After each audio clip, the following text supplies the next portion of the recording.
Assalamualaikum dear students, welcome to my YouTube channel HR Education System। Students English language course में आज हमारा lecture number 116 है। Topic है ऐसे अनएम्प्लॉयमेंट। स्टूडेंट्स लेक्चर स्टार्ट करने से पहले मेरी आप लोगों से रिक्वेस्ट है कि प्लीज़ मेरे चैनल को सब्सक्राइब करें एंड बेल आइकन का बटन ज़रूर दबाएं ताकि हर आने वाली वीडियो की नोटिफिकेशन आप लोग को मिल सके एंड वीडियोज़ को शेयर करें एंड लाइक करें।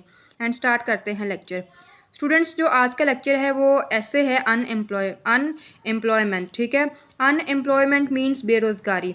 अनएम्प्लॉयमेंट जो है वो एक बहुत ही इम्पॉर्टेंट ऐसे है, चाहे वो मैट्रिक के स्टूडेंट्स हों, एफए के हों या बीए के, बीएससी के, एडीए या फिर एडीएस के। ठीक है, तो ये बहुत ही ज़्यादा इम्पॉर्टेंट ऐसे है जो अक्सर एग्ज़ाम्स में आता है। ठीक है, तो स्टूडेंट्स जो अनएम्प्लॉयमेंट का ऐसे है ये मोस्ट जो इम्पॉर्टेंट ऐसे है ये उनकी लिस्ट में ऐड है।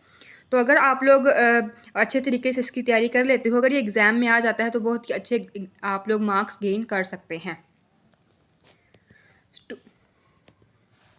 स्टूडेंट्स मैंने आप लोग को पहले भी जो एसेज अपलोड किए हैं उनमें भी मैंने आपको बताया है कि जो फर्स्ट काम आपने करना होता है वो आउटलाइन का है। ठीक है, जब आप लोग आउटलाइन बनाते हैं उसमें आप लोग पॉइंट्स लिख देते हैं तो इसका मतलब ये होता है कि इन्हीं पॉइंट्स की डिटेल आपने एसे में देनी है।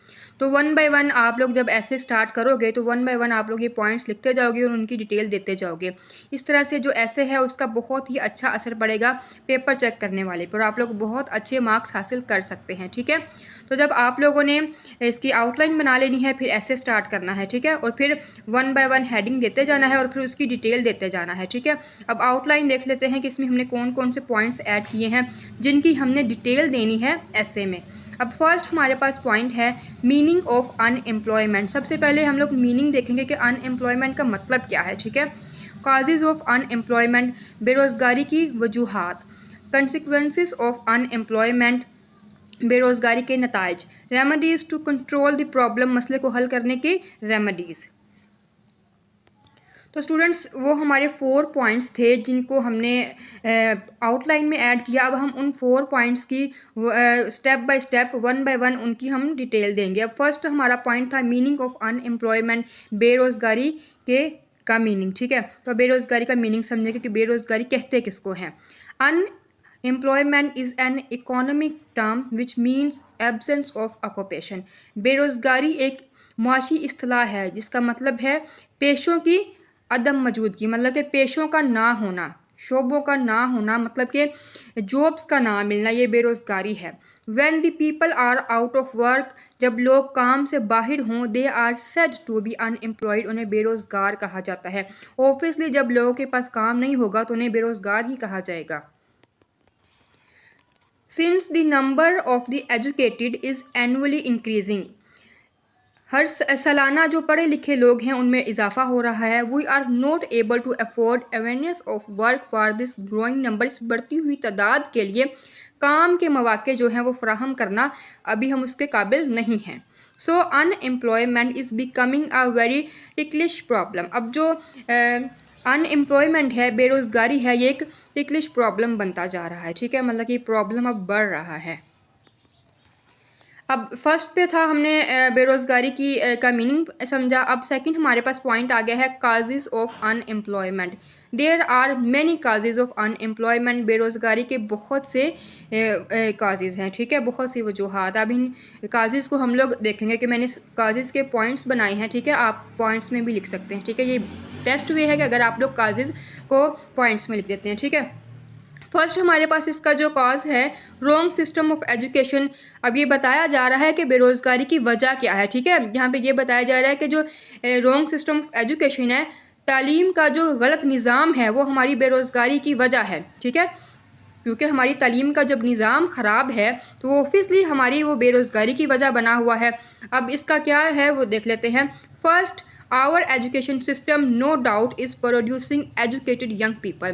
पहले हमारा जो तालीमी निज़ाम है कोई शक नहीं है कि ये पढ़े लिखे लोग पैदा कर रहा है। ठीक है, but most of them are nothing except reading books. उनमें से जो ज़्यादातर हैं वो कुछ भी नहीं है सिवाय किताबें पढ़ने के। ठीक है, मतलब कि वो किताबें पढ़ने के अलावा कुछ भी नहीं है। Such system of education does not suit our needs.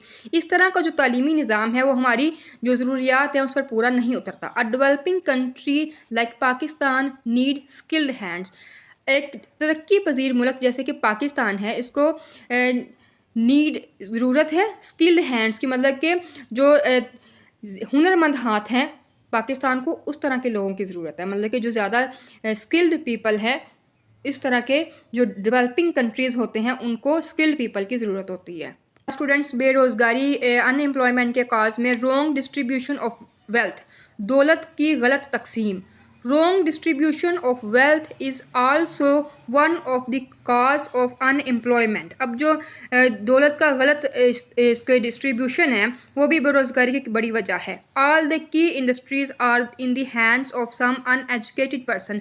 अब जो तमाम किस्म के इंडस्ट्रीज़ हैं, सन्नतें हैं, वो अनएजुकेटेड पर्सनस के हाथ में है, मतलब कि जो लोग पढ़े लिखे नहीं हैं, अनपढ़ हैं, उनके हाथों में इंडस्ट्रीज़ दी गई हैं।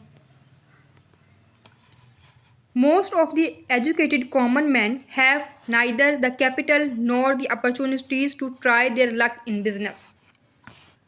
अब जो बहुत ज़्यादा एजुकेटेड पीपल हैं उनके पास ना तो मौक़े हैं और ना ही इतना उनके पास सरमाया है कि वो बिज़नेस में अपनी किस्मत को आजमा सकें। ऑब्वियसली मौक़े मिलेंगे, ज़्यादा सोर्सेज होंगे इनकम के, ज़्यादा उन्हें सरमाया उनके पास होगा तो वो बिज़नेस में लगाएंगे ना, क्योंकि उनके पास तो बेरोज़गारी है, इसीलिए वो कोई बिज़नेस भी नहीं कर सकते, कोई पैसे ही नहीं उनके पास कि वो बिज़नेस में लगा सकें। इसीलिए क्या है कि ना तो उनके पास कैपिटल है, ना ही अपॉर्चुनिटीज़ हैं to try their luck in business. The use of tractors and other machines of farms has made a number of villagers idle. अब जो ट्रैक्टर्स और दूसरी मशीनों का इस्तेमाल है खेतों में, उसने जो देहाती हैं उनको बेकार बना दिया। ठीक है, मतलब कि एक बहुत बड़ी तादाद में जो देहाती हैं वो बेकार हो गई हैं, क्योंकि उनकी जगह पे जो काम है वो मशीनों से और ट्रैक्टर से लिया जा रहा है। नेक्स्ट इसका पॉइंट है जो कि अनएम्प्लॉयमेंट का काज है, वो है पॉपुलेशन एक्सप्लोजन, मतलब कि जो आबादी तेज़ी से बढ़ रही है। नेक्स्ट, व्हेन पीपल मल्टीप्लाई, जब लोग बहुत ज़्यादा होंगे, the problem of unemployment rises, तो बेरोज़गारी का मसला बढ़ेगा। सो increasing birth rate also cause unemployment, इसीलिए बर्थ रेट जो बढ़ रहा है वो बेरोज़गारी की वजह बन रहा है। It is really understandable that when people are more and jobs are few, ये बहुत ही काबिल फ़हम बात है कि लोग ज़्यादा हैं और जॉब्स कम हैं, चंद हैं, थोड़ी हैं। The result is nothing but unemployment, इसका रिज़ल्ट कुछ भी नहीं है सिवाय बेरोज़गारी के।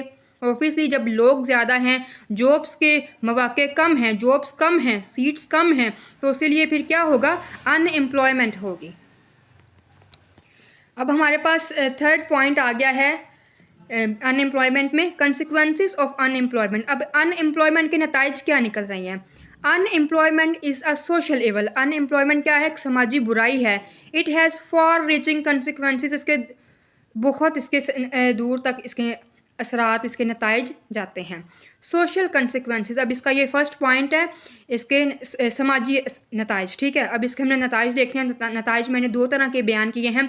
सोशल कंसिक्वेंसेस पहले हम पढ़ेंगे। ठीक है, unemployment produces angry, frustrated, desperate and sorrowful generation everywhere. बेरोज़गारी जो है वो मायूसी, डेस्परेट, गम जो है वो हर जगह जनरेशन में पैदा कर रहा है। ज़ाहिरी बात है, जब अनएम्प्लॉयमेंट होगी, लोगों के पास जॉब्स नहीं होंगी, काम नहीं होगा, तो उनमें गुस्सा भी आएगा, उनमें मायूसी भी होगी, गम भी होगा। ठीक है, a man can not be patriot when his stomach is empty, एक इंसान जिसके मैदा खाली है, मतलब जिसका पेट खाली है, वो एक हब्बुल वतन नहीं हो सकता, महब वतन नहीं हो सकता वो। To fill his stomach he tries to snatch on gun point, अपने पेट को भरने के लिए वो गन पॉइंट पर भी छीनने की कोशिश करता है। In this way peace and harmony of society is ruined, जब इस तरह से अमन और जो माशरे का सुकून है वो तबाह हो जाता है। Dishonesty, corruption, crimes and other vices are the fruits of unemployment. अब जो बेईमानी है, करप्शन है, इस तरह से जो दूसरे जराइम है, वो सारे बेरोज़गारी का ही फल हैं। जाहिर बात है, जब बेरोज़गारी फैलेगी तो लोग छीना छानी पे आएंगे, लोग गलत कामों पे आएंगे, तो उससे डिसऑनेस्टी फैलेगी, करप्शन फैलेगी, क्राइम्स फैलेंगे। ठीक है, तो वो भी एक, यही सब अनएम्प्लॉयमेंट का काज है। नेक्स्ट इसका जो कंसिक्वेंस है वो है पॉलिटिकल कंसिक्वेंस। नेक्स्ट इसका पॉइंट है पॉलिटिकल कंसिक्वेंसेस। पहले हमने सोशल कंसिक्वेंसेस किए थे, अब है political consequences. Politically unemployment breeds discontent among the people. सियासी तौर पर बेरोज़गारी लोगों में अदम एतमाद पैदा कर देती है। When a large number of the people are unemployment, जब लोगों की एक बड़ी तादाद बेरोज़गार होगी, no political government can be stable, कोई भी सियासी हुकूमत जो है वो मुस्तहकम नहीं हो सकती।